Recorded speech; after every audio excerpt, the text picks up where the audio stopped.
to skip that one. Okay. Well, this is one of the earlier ones from the series that is.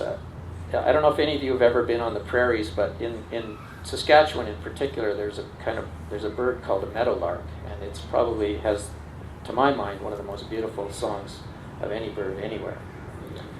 This is called Meadowlark.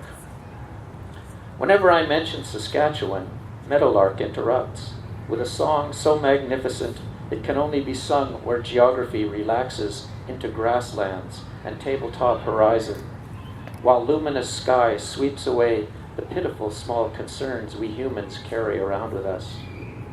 When Meadowlark mentions Saskatchewan, the rest of us stop and pay attention, feel the muscles in our shoulders loosen and our mouths open slightly, as if we were about to share the song ourselves.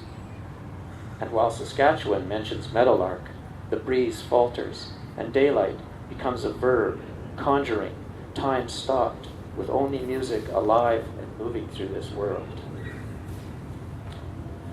And my dad was in the Air Force, and many years ago he was stationed in Prince Edward Island, and while he was there, I spent a couple summers there with my family, and the guys he was hanging out with were the search and rescue guys, and they went skydiving. Well, they didn't call it skydiving, they went jumping. They did a lot of parachuting. So it was something I wanted to do. I was a young man. I thought I wouldn't do it now, I don't think, but I was happy to do it then. I couldn't probably have picked a better group of people to do it with. I mean, these guys have made thousands of jumps each, and that was how they made their living, was jumping out of helicopters rescuing people. So this poem is called Down the Sky.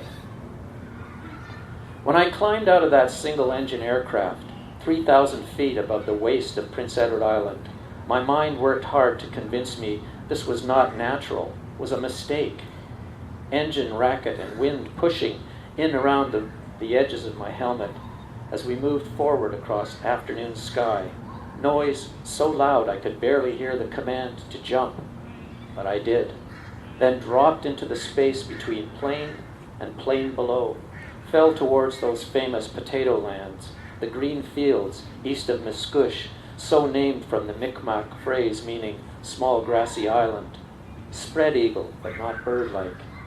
That roar of air and engine until static line caught, and the parachute, like a sail, unfurling, opened to grab the blue behind me, and all sound in the world shut off. Intense silence, a surprise, I followed down the way a leaf drifts from high branch to ground.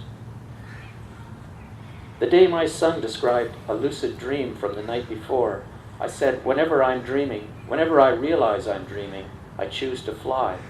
Now I wonder, is this what birds are? Manifestations of human fantasies? Or are they simply acting out their own radiant wishes?